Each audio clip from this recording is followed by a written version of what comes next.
नमस्कार, मैं नाम शिवम। आप सब लोग देख रहे हैं ऑनलाइन न्यूज भारत। कल रात 11:30 बजे संयुक्त किसान मोर्चा ने एक प्रेस कॉन्फ्रेंस किया। एक लड़के को प्रेस कॉन्फ्रेंस में बैठाया गया और उस लड़के ने इस बात को कबूला कि वो इस साजिश में शामिल है और किसान नेताओं की तरफ से पुलिस के ऊपर गोली चलाने का साजिश रची जा रही है और इसके बाद पूरे किसान आंदोलन को तहस नहस करने की कोशिश की जा रही है। पूरा मामला क्या है उसको विस्तार में आप सब लोग को मैं समझाऊं, उससे पहले आप सब लोग ये समझ लीजिए कि इसके पीछे किसका हाथ हो सकता है, इस साजिश के पीछे किसका माइंड हो सकता है। और सबसे बड़ा सवाल यह है कि यह साजिश अगर अपने घटनाक्रम तक पहुंच जाती तो इससे फायदा किसको होता। ये कई सारे सवाल हैं जो हर एक व्यक्ति के दिमाग में जरूर होगा और इन सभी चीजों की तस्लीक की जाएगी। तो सिलसिलेवार ढंग से आप यह समझिए कि साजिश कौन करा रहा था। अभी इस बात की कोई पुष्टि नहीं की गई, इस बात के कोई प्रमाण नहीं है कि ये जो साजिश रची जा रही थी इसमें सरकार का कोई हाथ था। किसान मोर्चा ने इस बात को कहा कि उसने इस लड़के को पकड़ा और जो बातें उस लड़के ने बताई उसको आप सब लोग के सामने पहले रख देता हूं, फिर उसके बाद एक चीज का और जिक्र करूंगा जिससे आप सब लोग भली भांति परिचित होंगे। आपको मैं बताऊं कि लड़के ने इस बात को कबूला कि किसान आंदोलन में माहौल खराब करने का प्रयास किया जा रहा था। एक साजिश के तहत 23 तारीख से और 26 तारीख के बीच में जब किसान संयुक्त किसान मोर्चा की रैली हो या फिर किसानों की रैली हो और ट्रैक्टर मार्च निकले तो उसमें बंदूक से फायरिंग की जाएगी किसानों की तरफ से पुलिस वालों के ऊपर, और पुलिस वाले जब काउंटर फायरिंग करेंगे किसानों के ऊपर तो उसमें कई सारे लोगों की जानें जाएंगी, जिसके बाद आंदोलन तितर बितर हो जाएगा। यह पूरी साजिश रची जा रही थी। लेकिन सबसे बड़ा सवाल यही है कि साजिश के पीछे हाथ किसका था। लड़के ने बताया कि राई थाने के एसएचओ उसके संपर्क में थे और उसी से वो डीलिंग करता था। लड़के को 10,000 रुपए पहले एडवांस में दिया जा चुका है, हथियार भी मुहैया करवाए गए थे और उस लड़के की यह ड्यूटी थी कि वो सिंघू बॉर्डर पे पहुंच के इस बात की तस्लीप करे कि जो वहां पे पंजाब के किसान हैं क्या वो हथियार बंद हैं कि नहीं। उसका पता लगाना यह काम था कि जो वहां पे किसान इकट्ठा हुए हैं उनके पास हथियार है कि नहीं, और बाकी के जो काम है उसको उसकी आगे की टीम एग्जीक्यूट करती। अब उसकी टीम में 16 लोगों को बताया जा रहा है कि 16 लोग उसके टीम में शामिल हैं। 10 लोग सिंघू बॉर्डर पर सक्रिय हैं, जिनमें 2 लड़कियां भी शामिल हैं। ये चीजें बताई जा रही हैं। साथ साथ जो एसएचओ उस लड़के से मिलता था वो नकाबपोश रहता था, अपने मुंह को ढक के रहता था, उसकी पहचान शिनाख्त नहीं की जा पाई है।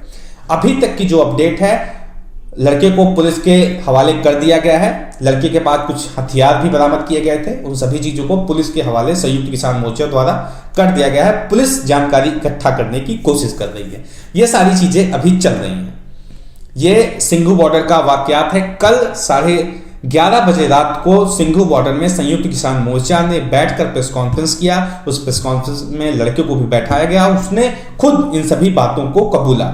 उसने बताया कि किस तरीके से उसको पैसे देकर काम करवाए जा रहे थे।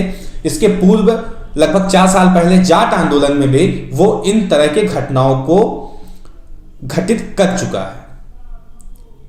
तो सबसे बड़ा सवाल यही है कि इन सारे घटनाओं के पीछे हाथ किसका है, कौन है वो साजिश करता जो किसान आंदोलन के दरमियान इस तरह की घटिया साजिश रच रहा है और किसानों को मारने की प्लानिंग कर रहा है।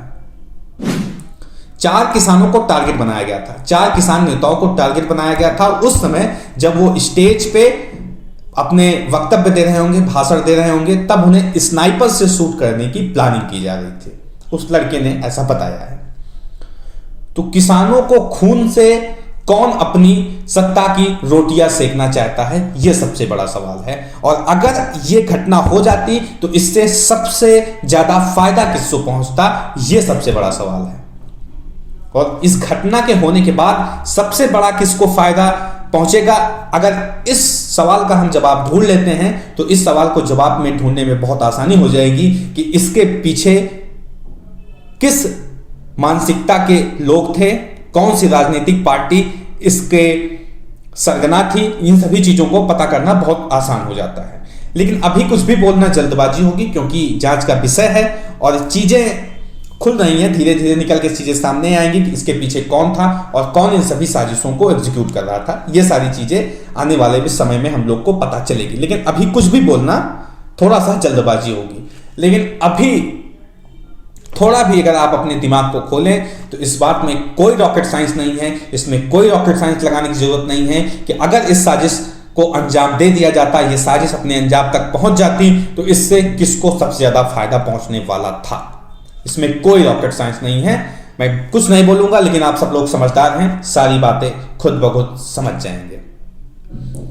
एक चीज का और जिक्र करना मैं चाहूंगा, अभी कुछ दिन पहले तांडव वेब सीरीज आई थी 15 जनवरी को, जिसको लेकर बहुत ज्यादा पूरे देश में विवाद हुआ। उसकी एक छोटी सी क्लिप थी जिसके दौरान किसान आंदोलन में पुलिस कर्मियों से फेक एनकाउंटर करवाए जाते हैं और किसान आंदोलन को तितर बितर कर दिया जाता है। इस सीन को लेकर काफी ज्यादा चर्चा हुई मीडिया में, काफी ज्यादा लोगों के प्रतिक्रिया आई इस पे, काफी ज्यादा लोगों की प्रतिक्रिया आई इस सीन पे, और ये कहा जा रहा था कि पुलिस को एक गलत तरीके से नैरेटिव सेट किया जा रहा है, पुलिस का गलत तरीके से नैरेटिव सेट किया जा रहा है और पुलिस को एक तरह से कुख्यात हत्यारा दिखाने की कोशिश की जा रही है।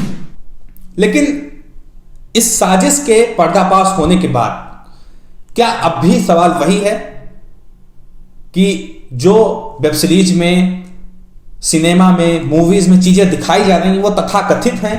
क्या वो काल्पनिक मात्र हैं कि कहीं ना कहीं वो भी सच से प्रेरित हैं? ये सबसे बड़ा सवाल है।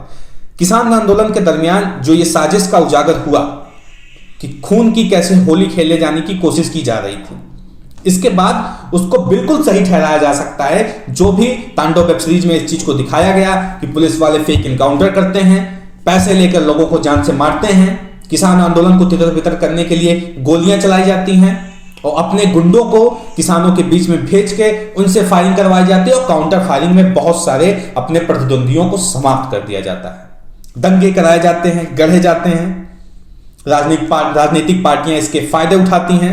यह सारी चीजें लगातार जमाने से हमारे देश में हो रही हैं और कब तक होगी इसका भी कुछ पता नहीं है, क्योंकि हमारे देश की राजनीति ऐसे ही चलती है। ऐसे ही लोग दंगे करा के उसके फायदे निकलते हैं और बाद में मुख्यमंत्री प्रधानमंत्री बनते हैं। उदाहरण आप सबके सामने है। मैं कुछ नहीं बोलूंगा, लेकिन आप सब लोग समझदार हैं, सारी चीजें समझ पा रहे होंगे। कभी जाति के नाम पे, कभी संप्रदाय के नाम पे, और जब कुछ नहीं बनता, जब उनको कुछ नहीं मिलता, तो इस तरह के अपने गुंडे भेज दिए जाते हैं आंदोलन के अंदर। किस तरीके से शाहीन बाग का जब आंदोलन हो रहा था, उसमें अपने लड़कों को भेजकर फायरिंग करवाई जाती है और चीजों को अस्त व्यस्त करने की कोशिश की जाती है। ये सभी चीजें, ये इतिहास इन सभी प्रमाणों को दोहराने का प्रयास करता है, आप सब लोग जानते हैं। और किसान आंदोलन में भी यही साजिश अब फिर से रची जा रही है कि कैसे भी करके, कुछ भी करके किसानों के आंदोलन को तोड़ दिया जाए, अस्त व्यस्त कर दिया जाए और किसान आंदोलन समाप्त हो जाए। लेकिन किसानों की एकजुटता इन सभी संकटों से जूझने के लिए तैयार है।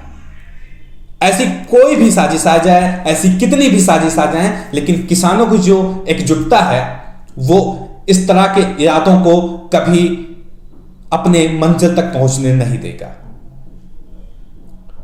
अंत में मैं बस इतना ही कहना चाहूंगा कि जो भी राजनीतिक पार्टी हो, जो भी लोग इस साजिश में शामिल हो, उनको इस बात को सोचना चाहिए कि वो किसके खिलाफ साजिश कर रहे हैं। वो केवल किसानों के खिलाफ साजिश नहीं कर रहे हैं, वो अपने देश के खिलाफ साजिश कर रहे हैं। अगर हमारे देश में किसान नहीं रहेंगे तो देश का अस्तित्व खतरे में आ जाएगा। देश रहेगा या नहीं रहेगा, यह भी बहुत बड़ा प्रश्न चिन्ह हो जाएगा। आपकी राय क्या है इस वीडियो को देखने के बाद कमेंट बॉक्स में बताएं।